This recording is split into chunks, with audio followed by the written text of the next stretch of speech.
Dionysius wakes earlier than usual that day. The house is dark and quiet. Why is he up so early? What was it that woke him? Some thought.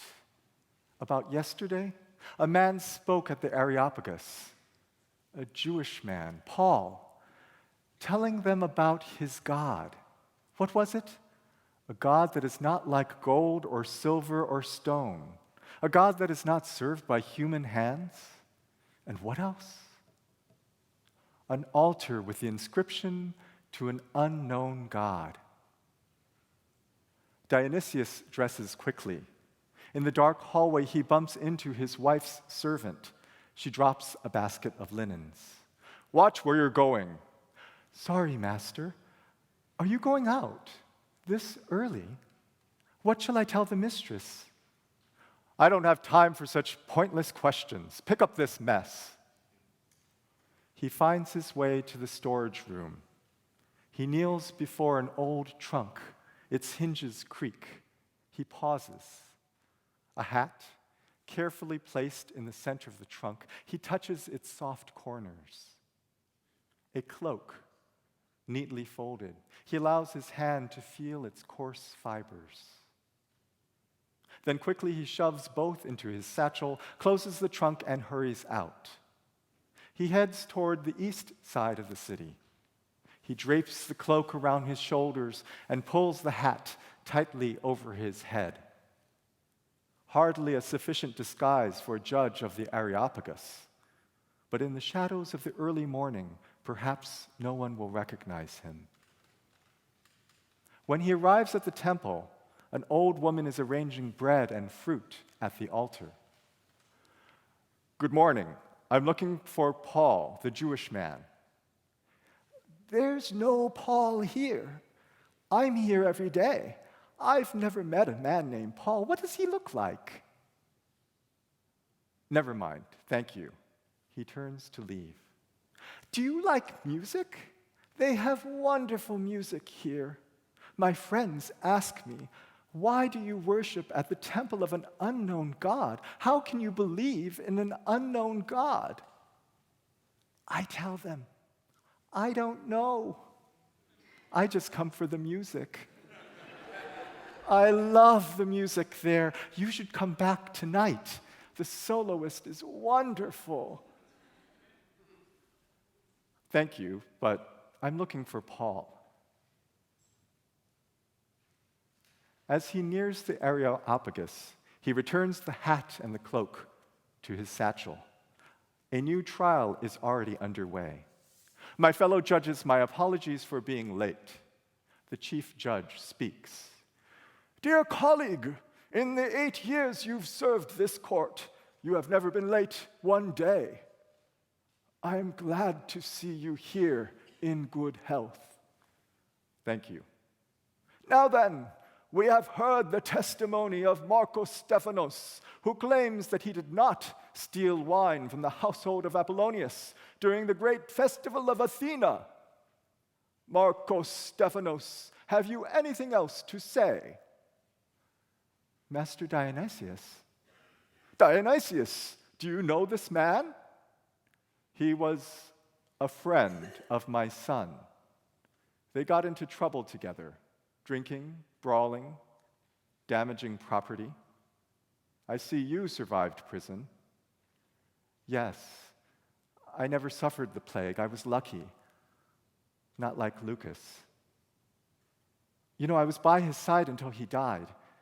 He told me all about you, that you were a lawyer, that if I ever needed help, he said you'd understand, that you too enjoyed the festivals." "I'm afraid you are mistaken, our good judge Dionysius." "Marcos tells the truth. I used to enjoy wine and music and dancing. I played the kithara." "The kithara? Dear colleague, you must play for us sometime." "I doubt my fingers would remember the strings." He said he loved your music, the way you'd keep the crowd dancing all night. "I don't play anymore." "Very well, let us continue. Thank you, Marcos Stephanos, for your testimony. The court will present its ruling tomorrow morning. In the evening, Dionysius returns home along his usual path. He feels afraid, confused, lost. He feels lost. The shadows of late dusk stretch long and low across the road.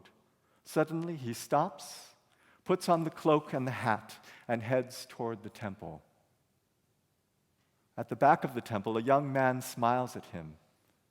Good evening. He seems familiar somehow. His thin frame, his eyes. Dionysius cannot name it.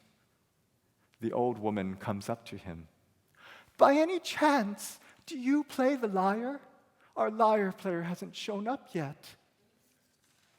Dionysius shakes his head.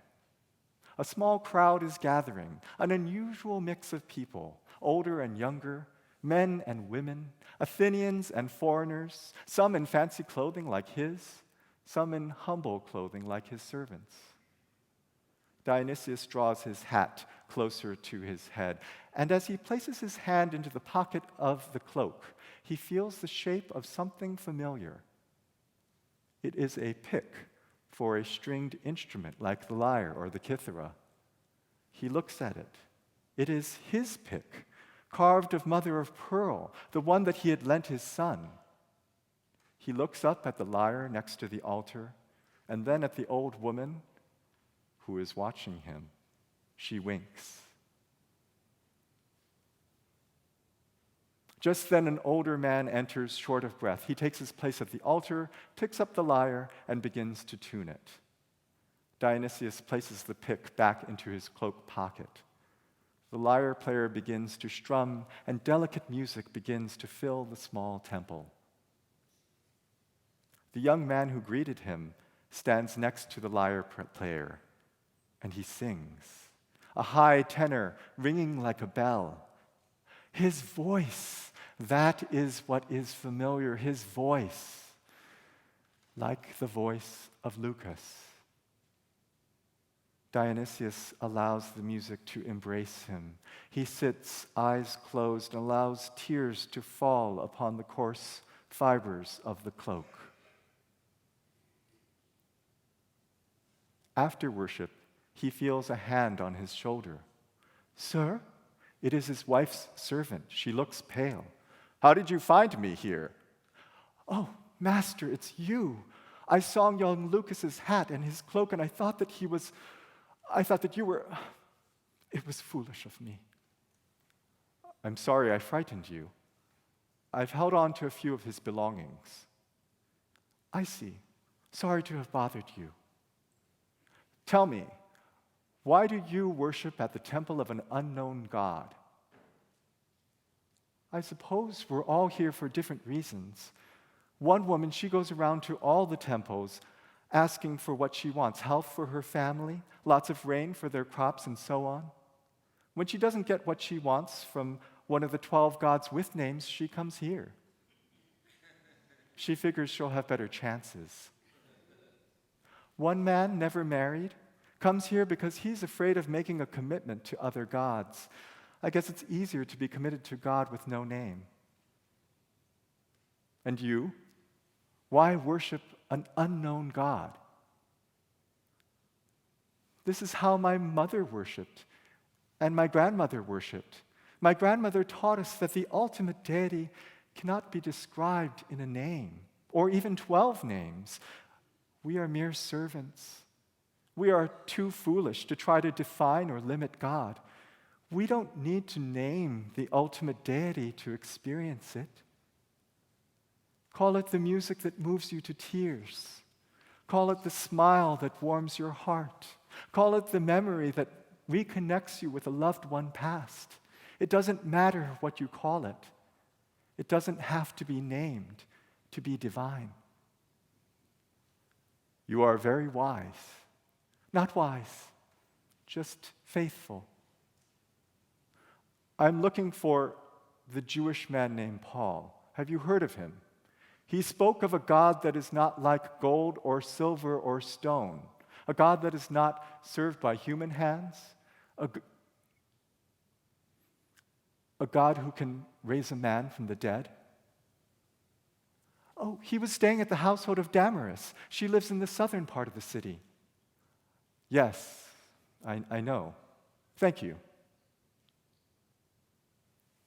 As he approaches the gate of the household of Damaris, he hears drumming.